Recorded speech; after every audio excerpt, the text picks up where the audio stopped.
Students, good evening.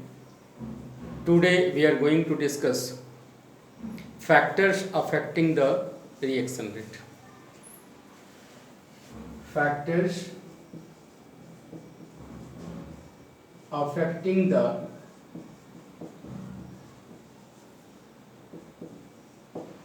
rate of reaction. Rate of reaction को कौन कौन से फैक्टर हैं जो अफेक्ट करते हैं? Factors affecting the rate of reaction. Learning हमारा प्रोडक्टिव होना चाहिए. Learning must be productive in nature. Factor कौन कौन से फैक्टर हैं जो रेट ऑफ रिएक्शन को बढ़ाते हैं? तो पहला इसमें हो गया concentration of reactant. Concentration of reactant. Reactant का कॉन्सेंट्रेशन बढ़ेगा, रेट ऑफ रिएक्शन भी क्या होगा हमारा?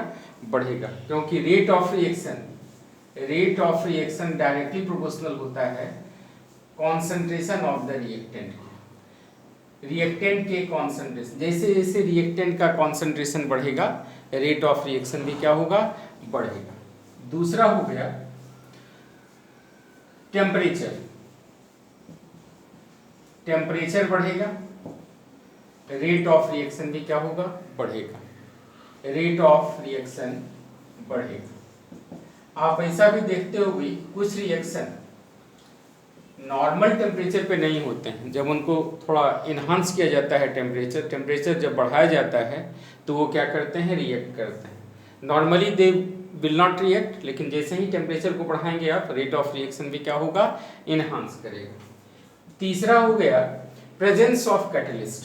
Presence of catalyst. Presence of catalyst का मतलब ये है कैटलिस्ट वैसे सब्सटेंस हैं जो रेट ऑफ रिएक्शन को बढ़ाते हैं. तो रेट ऑफ रिएक्शन को बढ़ाते हैं, कैसे बढ़ाते हैं? तो एक नया टर्म आता है एक्टिवेशन एनर्जी को लोअर कर देते हैं. अगर कोई कैटलिस्ट है, कैटलिस्ट भी दो तरह के, एक पॉजिटिव कैटलिस्ट, एक नेगेटिव कैटलिस्ट. नेगेटिव कैटलिस्ट की चर्चा मैं नहीं कर रहा हूँ. यहाँ क्या है? Positive catalyst. तो जैसे ही प्रेजेंस ऑफ कैटलिस्ट आते हैं रेट ऑफ रिएक्शन क्या होता है? इनहांस हो जाता है. रेट ऑफ रिएक्शन इंक्रीज करता है. अगर रिवर्सिबल सिस्टम है तो वहाँ इक्विलिब्रियम पर कोई असर नहीं पड़ता है, लेकिन रेट ऑफ रिएक्शन को ये, इसका मतलब ये हुआ कि it will try to maintain it will try to attain the equilibrium fastly. क्योंकि ये जितना एक्सटेंट में फॉरवर्ड रिएक्शन को बढ़ाएगा उतने ही एक्सटेंट में बैकवर्ड रिएक्शन को ही बढ़ाता है. तो प्रेजेंस ऑफ कैटलिस्ट से रेट ऑफ रिएक्शन क्या होते हैं? बढ़ते हैं. और फोर्थ फैक्टर हो गया surface area of the reactant. Surface area of reactant. अगर किसी सब्सटेंस का, कोई रिएक्टेंट का सरफेस एरिया बढ़ता है, आप सिंपल सा देख लो कि शुगर का एक बहुत बड़ा जो स्टोन टाइप का होता है जिसको मिश्री बोलते हैं लोग, वो क्या होता है? कम घुलनशील होता है. लेकिन जैसे भी टुकड़े में आता है उसका सरफेस एरिया क्या होता है? बढ़ जाता है. पाउडर्ड फॉर्म में या मान लो क्रिस्टलाइन फॉर्म में अगर शुगर क्रिस्टल्स के फॉर्म में आए तो वो क्या होते हैं? ज़्यादा सॉल्युबल होते हैं. तो सरफेस एरिया ऑफ रिएक्टेंट बढ़ेगा, रेट ऑफ रिएक्शन भी क्या होगा? बढ़ेगा. रेट ऑफ रिएक्शन बढ़ेगा. और कुछ ऐसे रिएक्शन होते हैं फोटोकेमिकल रिएक्शन होते हैं. तो सनलाइट का भी कुछ रिएक्शन पे प्रभाव पड़ता है, उसको बोलते हैं फोटोकेमिकल रिएक्शन. इसको बोलेंगे presence of light. Presence of light. तो अगर मान लो कुछ रिएक्शन, जैसे मान लो H2 + Cl2 अंधेरे में रख दीजिए, हाइड्रोजन गैस और क्लोरीन गैस को अंधेरे में रख दीजिए, कोई रिएक्शन नहीं होगा डार्क में नो रिएक्शन. लेकिन जैसे ही सनलाइट आया तो H2 + Cl2 तुरंत क्या करेंगे? रिएक्ट करेंगे. और ये क्या, जैसे ही सनलाइट आया, h new point of light जैसे ही आया, ये क्या होगा? 2HCl बन जाएगा. तो ये देखो presence of light is also necessary for a reaction to be carried out. Photosynthesis क्या है? ये फोटोकेमिकल रिएक्शन है. तो ये हो गए factors affecting the rate of reaction. अब हम लोग आगे डिस्कस करेंगे quantitative affect on the rate of reaction. Quantitative effect on rate of reaction, और उसमें नए नए टर्म के बारे में हम सीखेंगे। तो अब डिस्कस करें हम लोग quantitative effect on the rate of reaction. Quantitative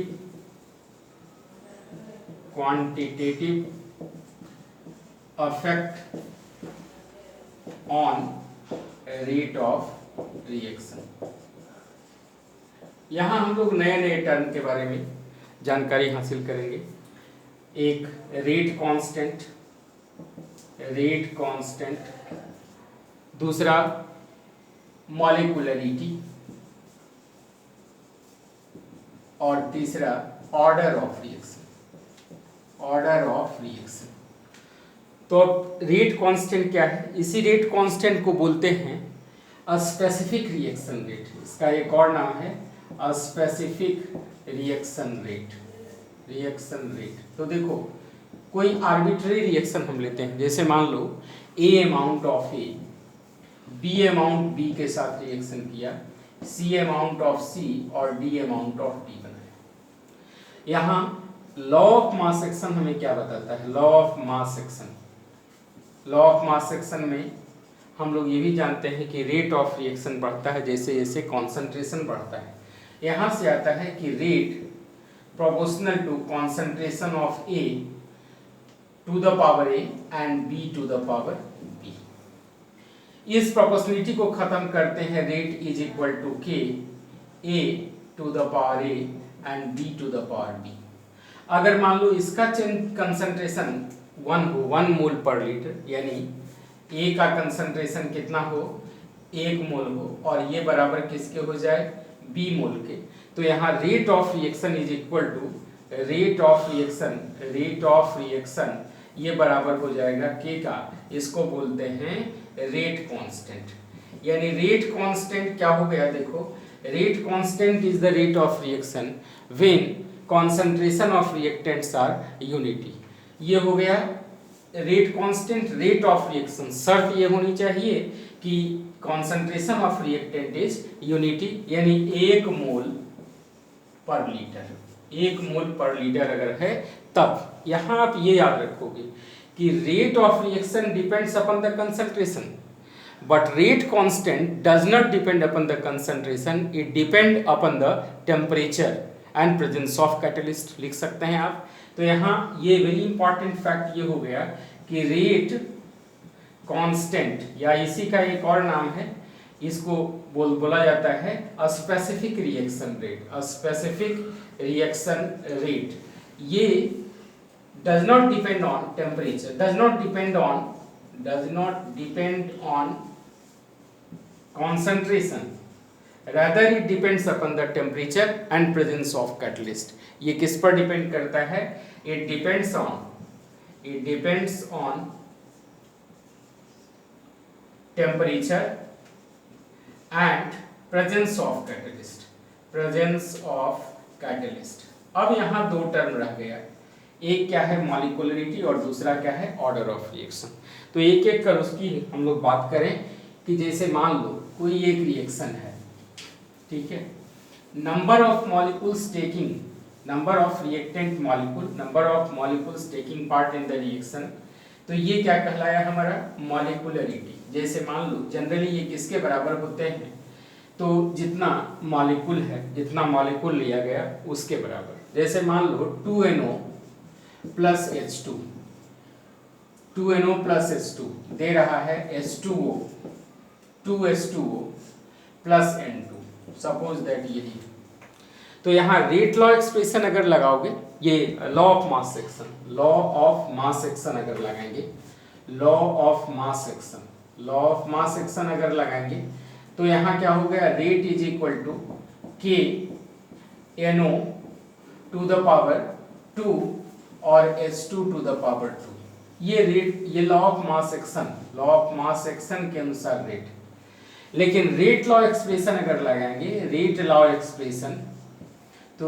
expression के आधार पर जो एक्सपेरिमेंटली डिटरमाइन किया गया, रेट किस पर डिपेंड करता है? K NO to the power 2 और H2 टू द पावर हो गया 1। ये टर्म जो कहलाता है 2+1 वाला टर्म, ये ऑर्डर ऑफ रिएक्शन कहलाता है। जबकि यहाँ 2 और 2 क्या है, ये मॉलिक्युलरिटी है। कहने का मतलब ये हुआ कि अगर कोई रिएक्शन है, जिसको इस तरह से आप देख सकते हो, अगर कोई रिएक्शन है A amount of A plus B amount of B product दे रहा है, तो यहाँ लॉ ऑफ मास एक्शन अगर लगाएंगे, law of mass action LMA मतलब लॉ ऑफ मास एक्शन अगर लगाएंगे, तो रेट इज इक्वल टू हो जाएगा K A to the power A and B to the power B to the power B। लेकिन अगर रेट लॉ एक्सप्रेशन अगर लगाया जाए, रेट लॉ एक्सप्रेशन अगर लगाया जाए, तो यहाँ रेट इज इक्वल टू क्या हो जाएगा, rate is equal to K A to the power M और B to the power N, जहां A M के बराबर हो भी सकता है, नहीं भी हो सकता है, क्योंकि ये जो टर्म है ये एक्सपेरिमेंटली डिराइव्ड है, ये एक्सपेरिमेंटली है, एक्सपेरिमेंटल कंसिडरेशन है, एक्सपेरिमेंटली ऑब्जर्व्ड है ये। और ये क्या है, थ्योरेटिकल है, ये थ्योरेटिकल है। तो यहाँ थ्योरेटिकल वाले का इंपॉर्टेंस इस मॉलिक्युलरिटी में सिर्फ लिया जाएगा, जबकि एक्सपेरिमेंटल वाले टर्म ये क्या है, एक्सपेरिमेंटली वेरीफाइड है। तो A M के बराबर हो भी सकता है, नहीं भी हो सकता है, B N के बराबर हो भी सकता है, नहीं भी हो सकता है।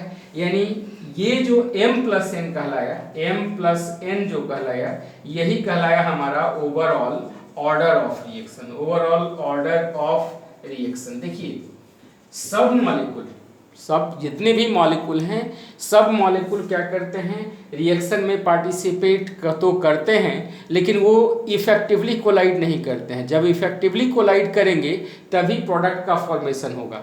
तो यहाँ ऑर्डर ऑफ रिएक्शन क्या है, ये एक्सपेरिमेंटली वेरीफाइड टर्म है, जबकि मॉलिक्युलरिटी क्या है, थ्योरेटिकल कंसेप्ट है। तो आइए हम लोग डिफरेंस देख लेते हैं कि ऑर्डर ऑफ रिएक्शन और मॉलिक्युलरिटी, या मॉलिक्युलरिटी और ऑर्डर में क्या डिफरेंस है। तो अब हम लोग डिस्कस करेंगे differences between order and molecularity. अब हम लोग डिस्कस करें differences between molecularity and order of reaction.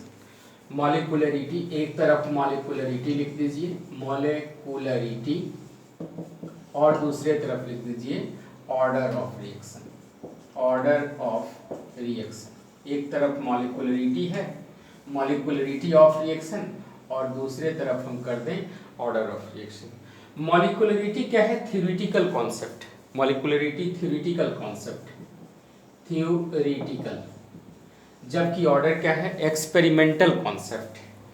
ये थ्योरेटिकल कॉन्सेप्ट हो गया, और ऑर्डर क्या है, एक्सपेरिमेंटल कॉन्सेप्ट, एक्सपेरिमेंटल कॉन्सेप्ट।